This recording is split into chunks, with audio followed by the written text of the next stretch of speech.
listeners, to the BizBlend podcast where heart meets hustle. I'm your host, Sana, as always, and every week, every day, we blend real conversations about business, mindset, and the personal journeys that shape both. Now, today's guest is someone whose story feels like a masterclass in resilience, leadership, and human connection. Listeners, meet Ed Doherty. He has led multi-million dollar teams, mentored thousands, and now consults across sectors to help organizations thrive from the inside out. But what sets Ed apart isn't just his impressive resume, it's his soul deep belief in the power of people. From working as an unskilled pipe fitter during the Vietnam War to running the Boston Marathon at 70, Ed's journey is packed with unexpected turns and hard won wisdom. His new book, Observations at the Speed of Life, is a rich tapestry of lessons, sometimes funny, sometimes deeply moving, that speak to the core of what it means to be a human and high performing as well. And today we are diving into a topic which is both near to my heart and increasingly vital in the business world, the connection between mental health and business performance. So grab your favorite cup of beverage or go for that walk, plug your earphones. Well, we are about to blend strategy with soul. So let's quickly dive into the conversation. So, Ed, welcome to the show, and it is an extreme honor to have you with us. Well, thanks for having me on. I'm all in on your goal of growing and thriving together. I see your podcast as a very cool mentoring platform. Thank you. Thank you, Ed, for your kind words. And Boston Marathon at 70. 70. That is super, super inspiring, Ed. Really, very much inspiring, especially for the current generation and for the upcoming generations as well. So let's talk about your story. I mean, they are deeply personal and often philosophical. So, in your experience, how has emotional resilience influenced your performance as a business leader and a mentor? Well, I think the expectations of a leader are that they have mental discipline, that they're mentally tough. But you can't buy that at a pharmacy. You can't get a prescription for that. That's something that you have to work on. And in my experience, I try to take away something from every failure. Um, you know, everybody's going to fail over and over and over, sometimes big, sometimes small. And if you fail and don't learn anything, you're going to fail the same way again. And if you fail and learn something, that won't happen again. In fact, it will enable you to leap over the next obstacle that you have. Yep. That's so true. That's so true. And you know, one thing which you mentioned is you try to learn from every obstacle, every adversity, and that is such an important um, takeaway or lesson to be learned from the journeys of so many guests I talk to on BizBlend, all of our shows, because often we, uh, that's how naturally our minds are wired, that we often get into that vicious loop of analyzing or understanding why it happened with us, why it happened with me, who did it to me, or why did I take that decision, why did I make that mistake.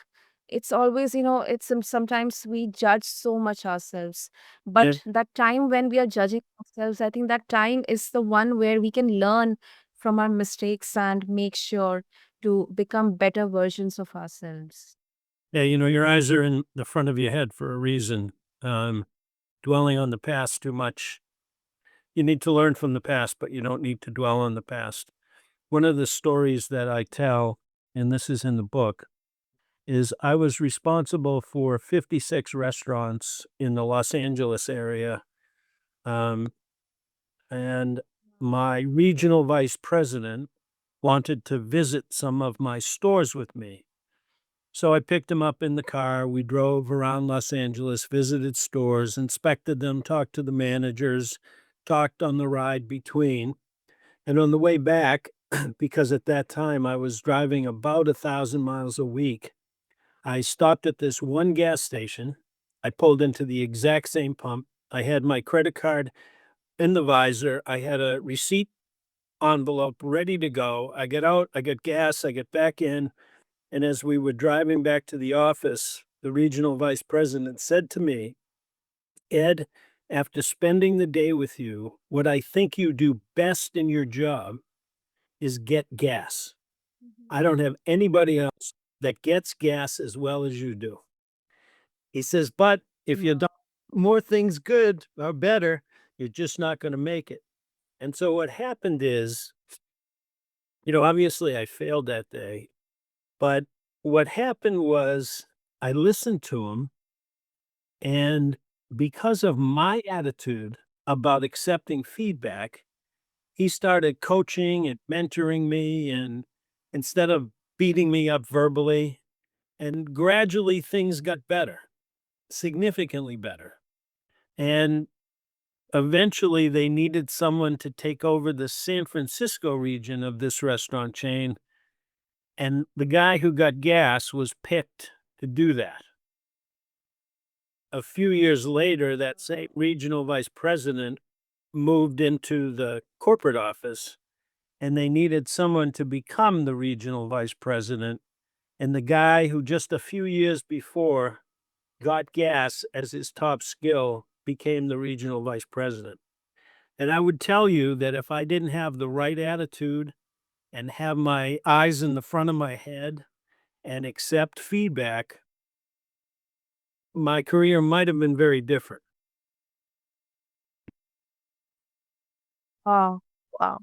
That is such an inspiring story, Ed. Such an inspiring story, and that is very much relevant for for the current generation as well. Because sometimes we become so much defensive in hearing a negative feedback, that we start to defend ourselves, and we get into that delusion that everything is fine with me. I don't need any kind of feedback. I'm doing everything right. So that's where that learning curve kind of, becomes stagnant, and the growth kind of slows down. So One of this my is such an cliches. inspiring. What? Go ahead. Finish. Mhm. Please go ahead, kid. Go ahead. One of my cliches is feedback is a gift. And in my experience of mentoring and supervising people for more than 50 years, I have found that there's two kinds of glass ceilings. There's the kind of glass ceiling that an organization installs, but the more common type is the kind that people put over their own head because they don't accept feedback. They think they're the smartest person in the room, and it's devastating. Talent doesn't determine success. It's an important fact of success. What determines success is persistence, resilience, and accepting feedback. Wow. Wow. I'm gonna write this down. Definitely. Beautiful. Beautiful, Ed. And another interesting, I've never come across this practice, that you have written weekly messages for your teams for over 40 years. Yeah. How have you seen mental health themes, like burnout, self-worth, or motivation? I think, before even it was a trend for people to talk about it, how have you seen all of these evolving in the workspace over time? Well, I think if you stop and think about what causes stress or what people struggle with, there's an old expression that starts at the top. And whether that's a family member or a leader, someone you look up to needs to be look upable too. Um, and so a good leader accepts the responsibility, I think, of the mental health of those who are put in his charge or her charge. I think it's I think it's an obligation. Someone has been entrusted to you their their career, their happiness, and you owe it to them to be the kind of person that can deliver what they need. And so, you're correct. I in the old days, I typed it and hung it on a bulletin board. And once email was invented, I sent a weekly email to everybody in my organization, and it had, deadlines and congratulations and shout outs. But at the end of each one, I included an observation about something that just happened, an observation about something that I thought about and I wanted to share. And I started writing those. And when I left the employed world and became my own boss as a consultant, I continued to do that to my network. And eventually I took 60 of those and put them into a book. And some of them are, I can just give you the title and you know what it's about. So one of them is, I think managers get the employees they deserve. I think the cards are dealt. And if you are a good manager and you are a good leader, you'll have good people working for you eventually. And if you're not, you won't. Another one of my cliches is, it's hard to hide a good restaurant. It doesn't matter how far off the road is or how small the sign is. If it's a good restaurant, people will find it, and you can have a great location, busy street, but if you don't deliver, no one's going to go there. Love it. Absolutely. I mean, word of mouth is the most powerful marketing That's for tool. And sure. if I business, it's the most powerful marketing tool. Whether it's restaurant, whether it's a movie we are watching or something, we are consuming. Word of mouth, it every time. That's what I believe. I want to just reinforce that in the sense that it's the reason that managers get the employees they deserve is because word of mouth travels about leaders. And some people want to work for someone who's a great leader. I mean, they specifically seek out that kind of situation. I mean, stop and think about it. Do you grow at all if you work for a jerk? I don't think so. I mean, you might learn some hard lessons that benefit you down the road, and you might learn what not to do when you are a leader, but most people would prefer working for a great leader.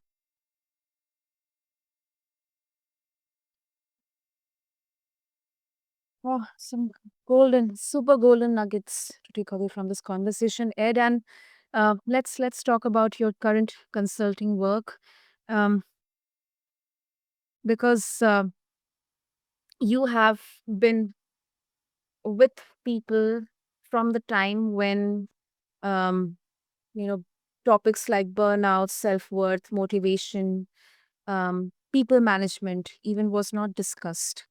So in your current work, Ed, what early signs do you look for that an organization might be experiencing a disconnect between employee well-being and performance outcomes? Well, there's two things I look for. One is statistics. Peter Drucker said you can't manage what you can't measure. And I think it's important to look at a business's statistics, especially around people. What is their turnover percentage? What is the tenure of employees? Um, do they promote from within? Um, and the other thing, when I'm working with an organization, because I focus on three things. I focus on leadership development, strategic planning, and employee engagement. And when you focus on employee engagement, you have this kind of an antenna system, and you can tell who and what groups of employees are discontent or dissatisfied and what are excited or motivated. And there is a predictable outcome depending on which group dominates in an organization. I do most of my, we'll call it advice, at the CEO level or the C-suite level. And the reason I do that is people think I'm smart because of my gray hair, but that's where you can have the biggest impact. If a CEO changes something, the whole organization is going to change. But if a manager in an obscure department changes something, she could be swimming against the tide, if you know what I mean. Oh, yeah, I got it. Well, and in the current scenario, Ed, when uh, this is what is my viewpoint, when businesses are running behind, simply behind the numbers, profitability, I think, especially post pandemic, the people culture, the mental health uh, part has taken a bit of a pushback just to focus on the numbers. Um, how do you advise leaders build a culture that supports mental health without sacrificing their high standards? Well, first of all, the most I've done a lot of research and study on this, and the number of people who are working today that are looking for another position is staggering. It's more than 50% in most cases. But if you drill down on the numbers, every Mhm. manager has a different turnover rate. People don't quit organizations, they quit managers. And so my my formula, if you will, when I am talking to someone about helping them as a consultant, I basically say I do an equation. If your turnover drops by X number of people, you'll have paid for me. And then I proceed to outline what I think based on what I know would help reduce that turnover. No, you can't have a successful business with high turnover. You can't have a baseball team, a soccer team. If you keep turning the best players over, it just isn't going to work. You have to hold on to good players if you want to be successful. You know, I'm consulting with one organization now. We have a strategic plan. There are obviously financial measures and so on and so forth. But the number one thing we talk about, and the number one thing is that's discussed at the strategic planning meeting is people. And more time Yeah. is taken talking about people than any other aspect. And I think that's if you're going to be successful, your people are going to help you be successful. So if you ignore your people, good luck to you. That's quite straightforward. And as you mentioned that, Peter Drucker said you cannot manage if you cannot measure it. Mental health is something, I mean, how exactly, what parameters do you analyze in terms of assessing the mental health? For example, high turnover, high attrition rate, or maybe, um, less promotions. What parameters do you see over there, Ed? So I'm not a psychologist. I'm not an expert scientifically, but I've been around long enough to know that the level of engagement, is also an indicator of the mental health. Um, because there are some things you can't fake. Like you can act and pretend and maybe fool some of the people some of the time, but there are other things that you can't fake. And we all know that when someone's faking enthusiasm or they're superficial, um, one of the things I will tell you that I believe is critical to teamwork, leadership, and mental health is leading by example. I think that Mm. nothing destroys anything faster than hypocrisy. And so leading by example isn't always easy, But in my experience, it always works. One of my cliches is I never asked anybody to do anything I can't do, I haven't done, or I wouldn't do. Mm, mm. Okay, and Ed, let's talk about your a bit of a personal, such an exemplary achievement. You ran your first marathon at 70. When people they're thinking right now for retirement, maybe after 50 itself, maybe after 40s, and you published your first book at 72. Uh, How do you keep your mindset resilient and growth focused? How do you stay young even in the later chapters of life? Um, I don't know. Um, I will tell you that when I was 60, my wife suggested that maybe I should spend less time on the couch. So I started walking. And I did that for a while. And then one day I said, hey, maybe I could run. And I ran 100 yards and I was shocked that I didn't collapse or, have pain. And so a week or so later, I decided to run a mile and I was like incredible that I was actually able to do it. So because I started running at 60, I tell people I have 30-year-old knees because I didn't, abuse them as I was growing up. And so eventually I ran a 5K and then I ran a 10K and then I ran a half marathon. And along that process, I had a mentor. I had a physical therapist who mentored me. And I remember the day that I said to her, I think I'm ready to run a half marathon. And she said to me, it's about time you realize that. And so I ran several half marathons. And when I was, I think, 68 or 69, I went to her and said, I think I might be able to do a marathon. And she says, it's about time you realize that. And so my marathon was kind of accidental. I got off the couch and the next thing I knew I was running 26 miles, 26.2 miles. Um, and I will tell you, when you run that far, you have a lot of time to think. So I can't guarantee you that running a marathon will help your mental health, but I don't think it can hurt.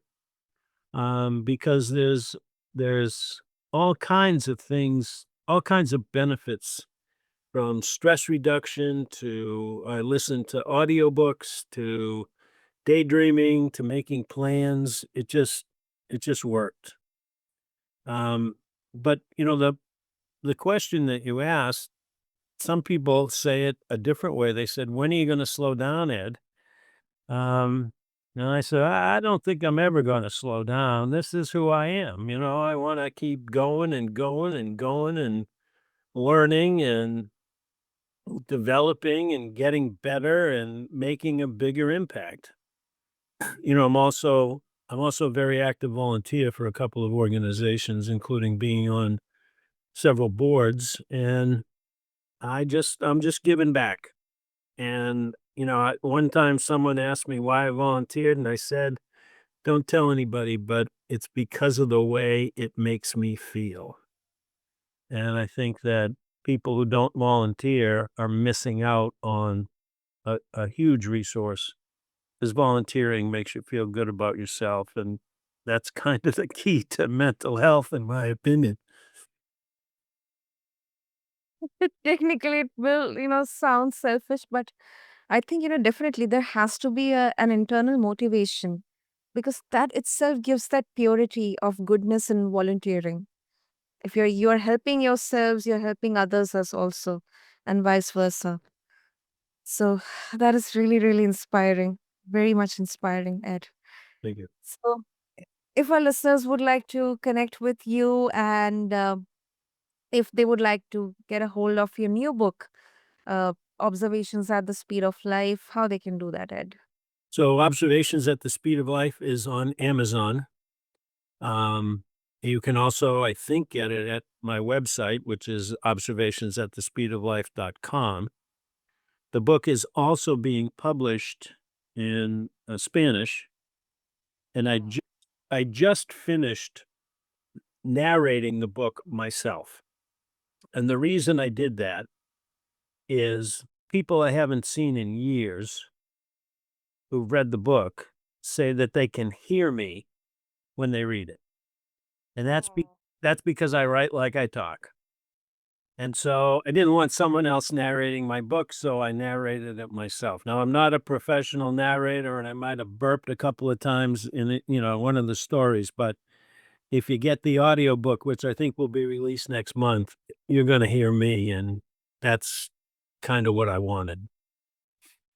Oh, that is so heartwarming. That's so heartwarming. And I'll make sure to have all the links in the show notes. And Ed, thank you so, so much for inspiring me. And I'm very much confident all of our listeners are they are so inspired to get to know you, to get to understand the importance of people in business and also your story. It's such a powerful reminder that leadership isn't just about the bottom lines.